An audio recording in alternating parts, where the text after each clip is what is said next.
guys, this is me, Malorian, and this will be kind of my final thoughts video for the March 5th, 2016 Steamroller I went to, and it's really going to talk about, what my goals were going into it, where I was coming out of it, and just some extra, takeaways from the tournament. Now, for those who don't remember, the big reason why this is important to me is that there is the Alberta War Machine Invitational tournament I want to get into. Last year was the first year they did it. They take the top 16 players, and I made it to that one. Unfortunately, I faced Gord first round and got smacked. But now, right before this event, there's only 3 events left, and I'm sitting at 22nd place. In the past, early in the year, I was more goofing around in Mercenaries and dropping out some tournaments after one loss, not getting some good standings, and yeah, I need to get some points if I want to make sure I get in there.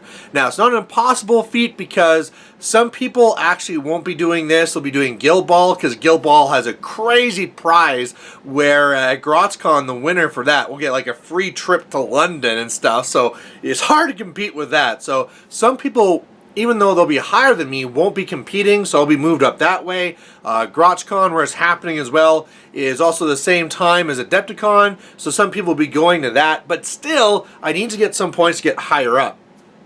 So going into it, I needed to figure out what my pairing was going to be. Siphon was working really well for me, really being dominant, and I was feeling that was going to be my key list. I was really worried about my Crix matchup and my Circle matchup, and I was really wondering whether Siphon can be dealing with Circle and how it would go up against Crix. And so there's a lot of times I was thinking about dropping Thexus. I was thinking about maybe putting in like a shooty Ashland list. A lot of people said that I should be taking an Ostrom list, but I also had like a Gordon double Colossal list I was looking at. There was a Bart list, a McBain list I was looking at, and so Thexus was really close to being cut, but at the end I decided to keep Thexus because, you know what, right now Cephalix is still kind of an unknown, and if nothing else, that Dark Horse will work out well, and I just didn't have a lot of time to practice anything else, whereas I had a good amount of practice with Thexus. Now, going into that event then, my first round opponent, I was able to win that game. It was more of a thing where I got a good matchup. I got Thexus out there early. I thought I was divide and conquer, so I was trying to get Thexus out there. Turned out that I should read the rules because there wasn't divide and conquer. But I got a win there. That was fantastic. Then I ran into Legion, which was supposed to be my Siphon drop.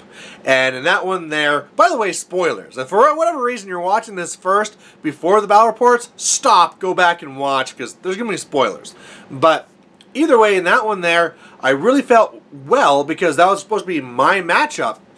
And it turned out that he got off the Mutagenesis assassination, and I was left there going like, oh man, didn't see that coming, the dream is dead. But at the same time, when I was talking to some of my other friends, especially Josh Richter, he was saying, well, why did you drop Siphon at all? Thexus is so good against Legion.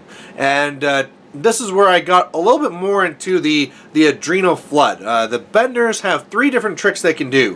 1, they can do a spray. 2, they can do a AoE that you place in a model, it just automatically hits them.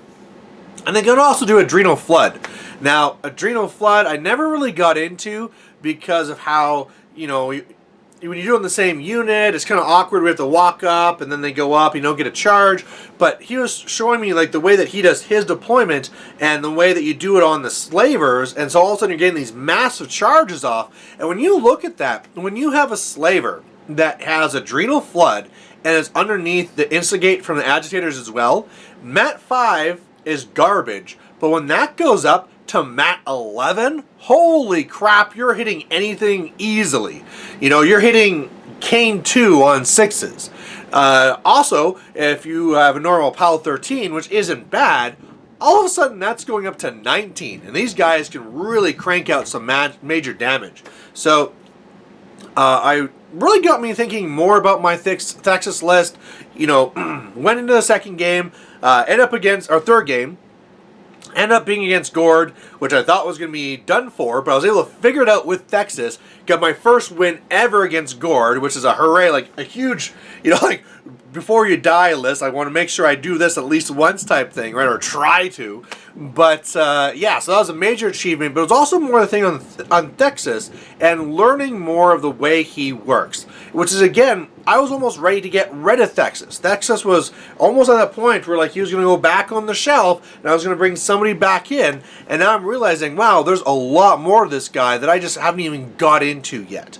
You know, I've been using him as a jam guy where I pop my feet to move you away, and all of a sudden now I got to see more what I can do with Rampager. I'm going to see more what I can do with Adrenal Flood. And then in the last game when I was up against Crix, oh wow, the whole thing. I mean, I've read about this where like, oh yeah, you just use the feet to group guys together and then you spray them all down.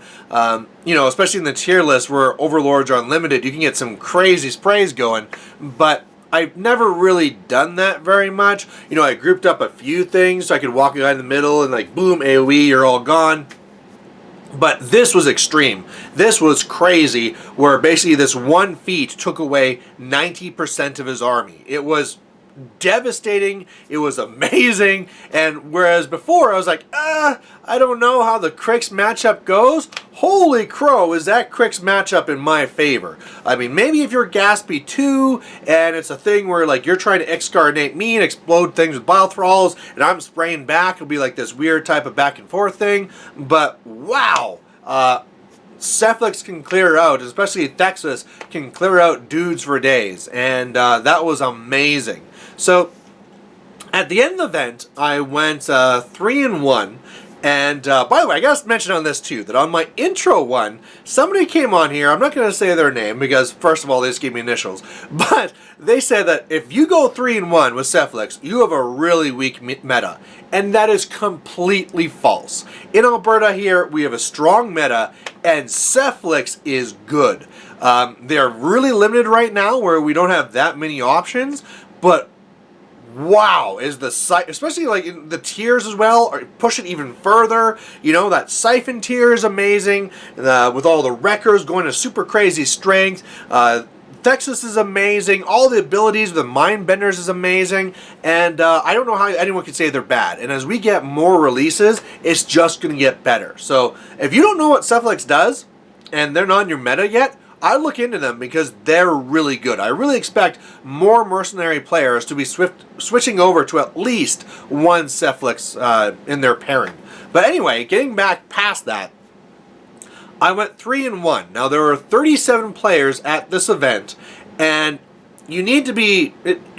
The way that the Alberta War Machine Invitational works is that you get points depending where you placed, and it depends on the size, the event, and all this stuff. But I really felt that I needed to be up in that top 5. And I got a lot of control points. I got 15 control points, so that was really, really awesome.